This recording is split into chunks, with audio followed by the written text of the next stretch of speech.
The rain fell in heavy sheets, turning the Lekki streets into silver rivers under the dim glow of streetlights. Adaora tightened her shawl around her shoulders as she crossed to the roadside food stall. She almost didn't notice the man sitting on a wooden bench, drenched, shivering, clutching a torn plastic bag. Something in his eyes stopped her, not just hunger, but desperation. "You all right?" she asked. He hesitated, then shook his head. "I lost my job, and my place. I have nowhere to go." Her friends' voices echoed in her head. Be careful with strangers. But Adaora wasn't the type to walk away. "Come on," she said, handing him her umbrella. "You can stay at my place tonight." That night, in her small one-room apartment, Kunle promised her, "I'll never forget this." Adaora smiled faintly, not knowing those words would one day feel like a cruel joke. Please don't forget to hit that subscribe button and join the African Tales by Ebys family. We bring you heart-touching African stories every week, and trust me, you don't want to miss the next one. Subscribe now, and let's keep our stories alive together. By dawn, Kunle had told her everything, how he left his village to chase opportunities in Lagos, only to be swallowed by its chaos. Adaora decided to help. She worked as a receptionist by day, and in the evenings, she sold pastries at a roadside stall. Every extra naira went into Kunle's survival. She bought him a clean shirt for interviews, paid his transport, and encouraged him when rejection letters came. "You'll get there," she would say, her voice steady even when her own bills piled up. One night, over a plate of jollof rice she'd cooked from her last bag of rice, Kunle looked at her. "Ada, you're the reason I still believe in myself." She laughed softly. "Then prove me right." Neither of them knew it then, but she was building more than his future. She was building her own heartbreak. It happened suddenly. Kunle came home grinning like a boy. "Ada, I got the job." He had been hired as a marketing assistant at a big lekki firm. Adaora hugged him so tightly he laughed. That night, she spent her last 5,000 naira buying him a silk tie and cooking his favorite goat meat pepper soup. As he left the next morning in his crisp shirt and new tie, Adaora stood at the window, watching him walk with a new kind of confidence. She prayed for his success, not knowing success would soon change everything between them. From that day, the man who once sat shivering in the rain began to rise, and with every step upward, the gap between them quietly began to grow. Kunle's first promotion came with a new chair, a better desk, and a different tone in his voice. He now left home earlier than Adaora and returned long after midnight. His shirts smelled like cologne she didn't buy and conference rooms she had never seen. "Work is crazy," he'd say, dropping his laptop bag. "We're pitching to big clients in Lekki, Phase 1. Adaora smiled and served dinner. "Eat before it gets cold." At first, he told her every little story. The funny mistakes, the strict boss, the elevator that always got stuck. Then his stories got shorter. His phone stayed face down on the table. He answered calls on the balcony, whispering. One evening, Adaora reached for his hand. "I'm proud of you." He nodded, eyes on his screen. "Thanks." She watched him from the kitchen. The man she once found shivering in the rain now shining under office lights she had never seen. She wanted to be happy, and she was but a quiet worry sat in her chest like a stone. Success was changing him, and she didn't know if it would leave space for her. It started with a message from a friend. "Babe, I just saw Kunle at the Sapphire Lounge with someone." Adaora stared at her phone. Her fingers felt cold. She typed, "Are you sure?"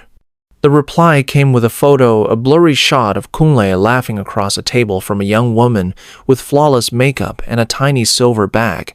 When Kunle came home that night, Adaora tried to breathe normally. "How was work?" Stressful, he said, kicking off his shoes. We had a late review. She swallowed. Were you at Sapphire Lounge? He blinked, then forced a laugh. Babe, relax. It was a client meeting.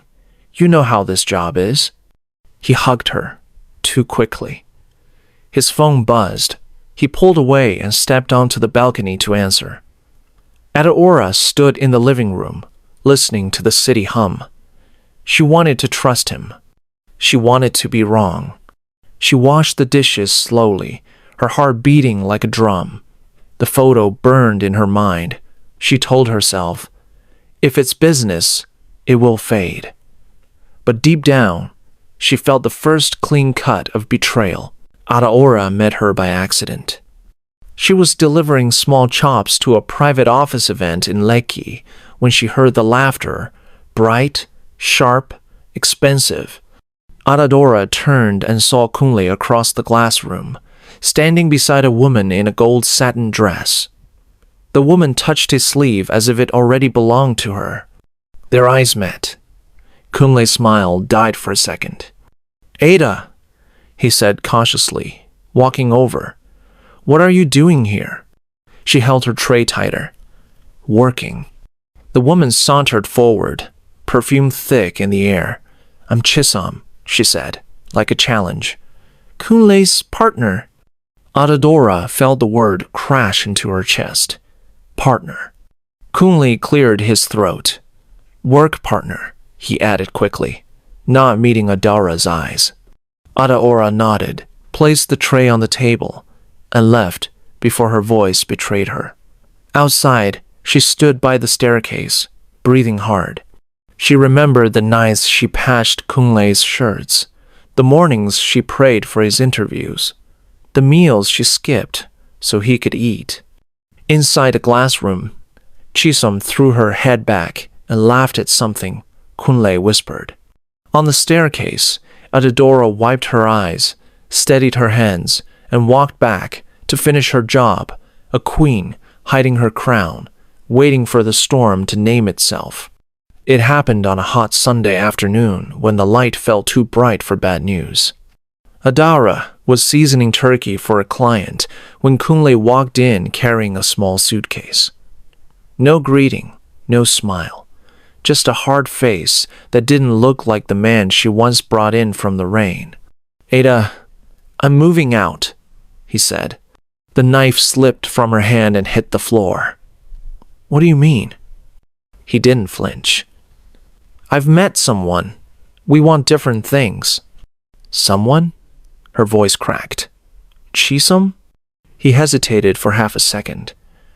That was all the answer she needed. The room went quiet, except for the fans spinning above them. Adaora's chest burned.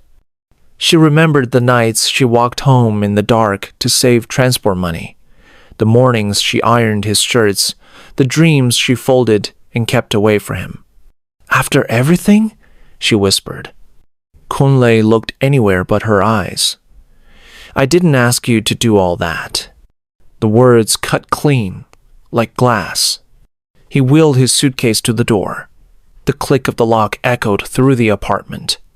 Adaora stood there, hands empty, heart torn open. Outside, Lekki traffic roared like nothing had changed. Inside, her whole life had just broken. Days blurred. Adaora slept in short, restless pieces and woke to a pillow still wet from the night. She avoided the mirror because her own eyes looked like a stranger's. The apartment was too silent. Even the kettle whistled like it was mocking her. Her mother called, Nani Oma, come home for a few days. I'm fine, Mama, she lied. I just need time. At night, she scrolled through social media until she found what she feared, photos of Kunle and Chisom at a rooftop party in Lekki. Gold dress, champagne, laughter, the kind that sounds like victory. Adaora dropped the phone and cried quietly into her blanket. Tears didn't fix anything, but they emptied the weight inside her chest. When the crying ended, There was only a heavy silence and a small, stubborn spark. She sat up, eyes swollen, and walked to the kitchen. She cleaned, not because she wanted to, but because she had to move. She gathered Kunle's leftover shirts, his old cologne, the tie she bought with her last 5,000 naira, all into a box. She taped it shut. The sound was sharp, final. Then she opened her notebook. On a fresh page she wrote, Adaora's kitchen, corporate orders, premium, reliable. Her hand shook, but the pen kept moving. If love failed, work would not. Morning brought a thin, kind light through the curtains. Adaora tied her scarf and rolled out her table. She posted a simple flyer on WhatsApp and Instagram. Small chops and event catering, lekki delivery, DM to book. No long story, just the truth. The first order came from a receptionist she once greeted every day. We need 50 boxes by 4 p.m. Can you handle it? Adaora looked at her tiny kitchen, then at her hands. Yes. She moved like music, puff-puff rising, samosas folding, spring rolls sealing, turkey grilling. Oil sizzled. The room filled with pepper, ginger, hope. When the delivery guy left with the trays, she stood by the door, breathless, scared, alive. Payment landed. Another message followed. Then another. Word spread the Lagos way fast. That evening, Adaora walked to the balcony and watched the orange sky melt over Lekki. For the first time since Kunle left, she smiled without forcing it. She wasn't healed. Not yet. But she had a plan. She wrote 3 goals on a sticky note and pressed it to the fridge. 1. Hire help. 2. Register the business. 3. Never beg for love again. Down the street, music thumped from a bar where rich men showed off and pretty girls laughed like bells. Adaora closed her door gently. Her new life would not be loud. It would be steady, and it would be hers. If you've watched up to this point, please subscribe to this channel to encourage us to create more heartfelt stories for you. But just when she thought the worst was over, a knock came at the door. Her heart froze. On the other side was a face she thought she'd never see again. And what happened next will shock you.